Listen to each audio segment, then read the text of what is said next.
force, in simplest terms, is just a push or a pull.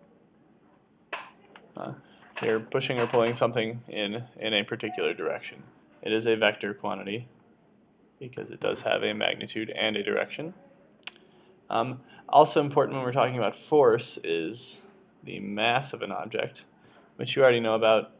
A mass is it's a measure of how much matter is in an object.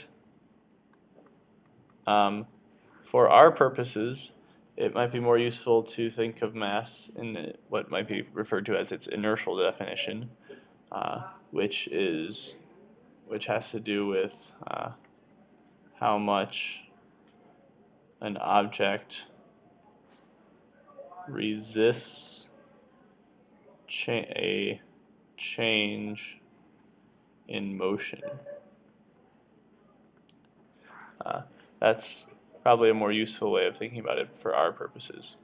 So I'm going to take a little sidebar to give you some information about forces. As far as we can tell, there are 4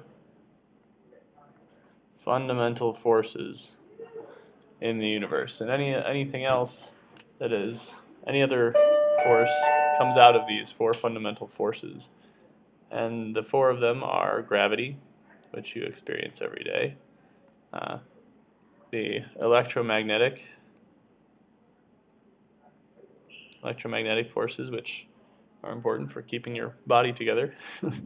And there's what's called the weak force, which is a repulsive force between charged particles that has to do with some kinds of radioactivity, but it's not that important for you to know about that. And the strong force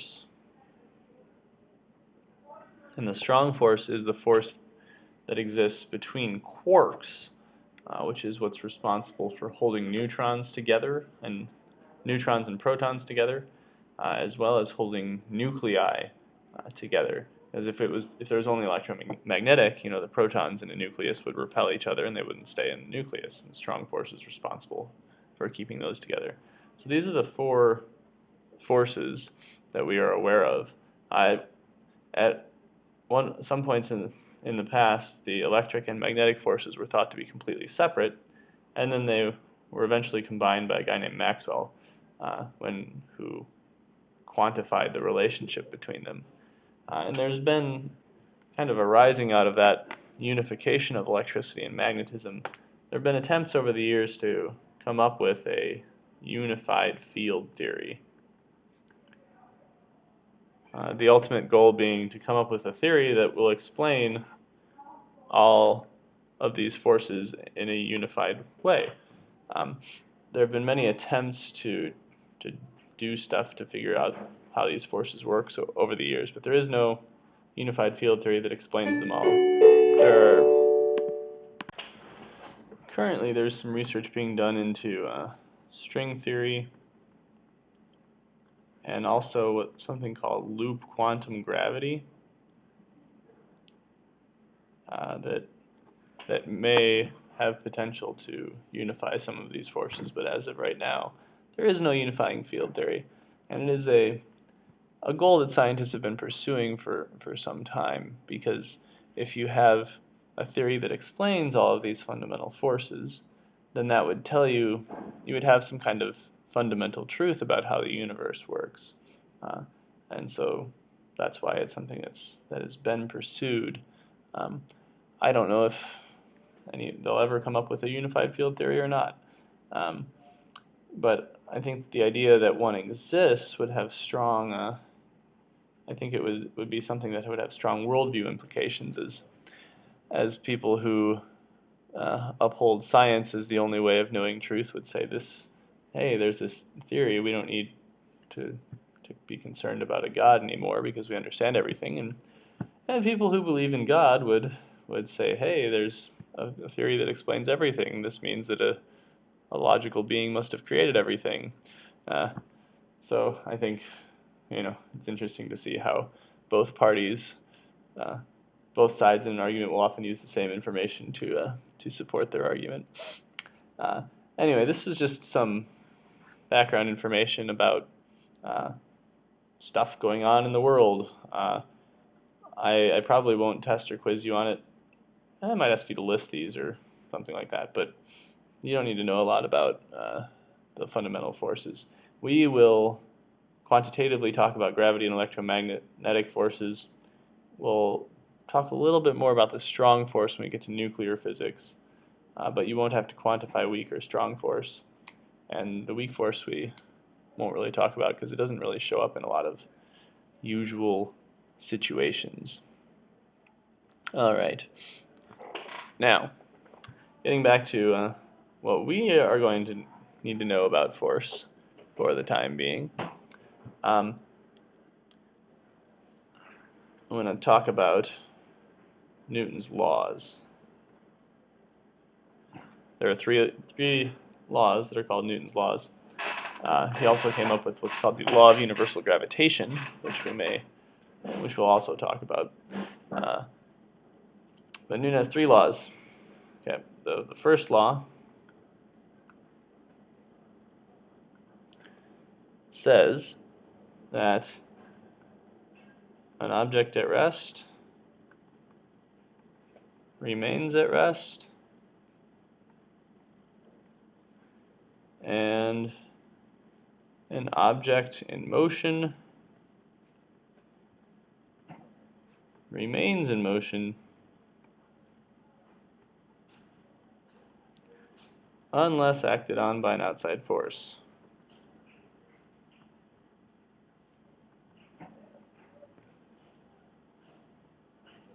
Now, you've heard this law before, I'm sure, at some point. The first law is commonly referred to as inertia. That objects possess inertia. They tend to continue in whatever motion they were already doing. And you've heard this before, but think about how revolutionary this is in a world where anytime we see something move, it stops. I've got this pen here. I push it, it doesn't keep going forever. It comes to a stop. And now we know that's because of friction that it comes to a stop. But, it's just a pretty dramatic claim to make that objects in motion tend to stay in motion when everything that we see indicates that objects do come to a stop. In fact, that was something that Aristotle said about motion. Aristotle said that an object's natural state is to be at rest, and it tends to return to that natural state. Yeah, but that is Newton's first law of motion, that objects at rest tend to remain at rest, and objects in motion tend to remain in motion. Now, let's think about something here. An example of Newton's first law. You're riding in a car.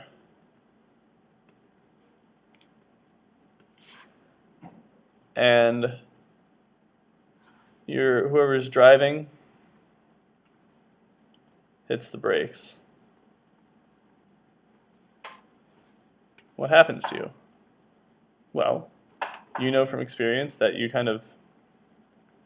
lurch forward. If you're wearing a seatbelt, your chest presses up against the strap. Well, what's going on here? Why do you lurch forward? Let's think about what's happening. This is your car, okay? It's a beautiful car. The car is heading this way. You're sitting in the car. Okay, I can't draw a person sitting, but you're inside the car.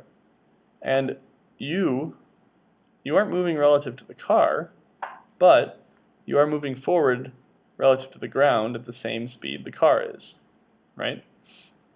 So, when you hit the brakes, what's happening is that the car is slowing down, but you still tend to remain in motion, according to Newton's first law, which I'll abbreviate N1, Newton's first law. So, as the car slows down, it seems like you're lurching forward relative to the car, but in fact, you're just tending to continue moving in a straight line at the same speed, while the car is now moving more slowly. So you're moving forward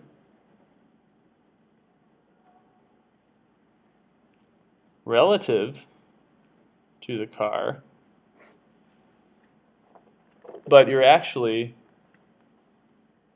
continuing to move at the same speed, tending to continue to move at the same speed you were going before. Same thing happens like if your car turns right. You fall to the left or get pressed up against the wall, depending on where you're sitting. And that's the same idea. The car, you're going along in your car, and then as the car starts to turn, the car is changing direction. The car is now going this way, but you tend to continue on in that straight line path, so you run into the left side of the car, right?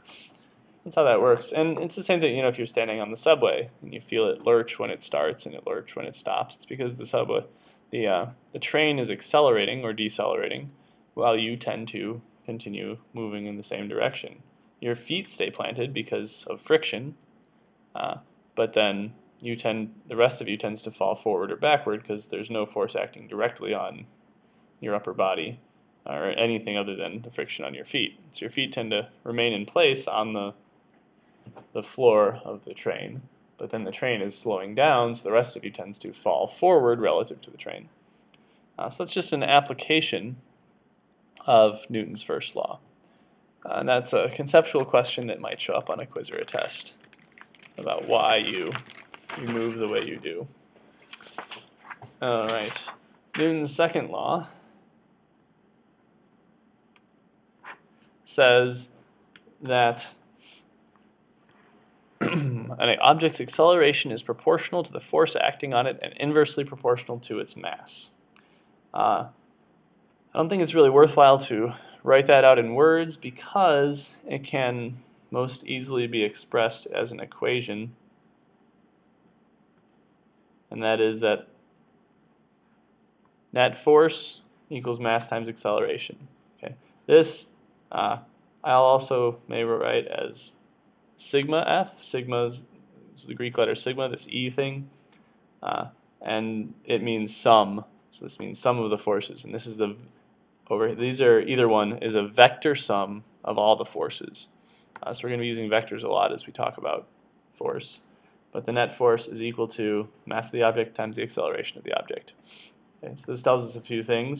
One, for a given force, object with greater mass will have smaller acceleration, and an object with less mass will have greater acceleration. Okay. For a given mass, the greater the force, the greater the acceleration. Okay. So you can see that those sorts of relationships just embedded in this equation. And we'll do a lot of things with the second law, some simple things, and then some very complicated additions of vector forces as well. The third law is known as action-reaction. And what this law says, for every action there's an equal and opposite reaction. And what this really means is that if object A exerts a force on object B, if then object B exerts an equal and opposite force on object A. So the force because of B on A is equal to minus the force on A because of B. And I'll talk more about that and give more examples in the next video.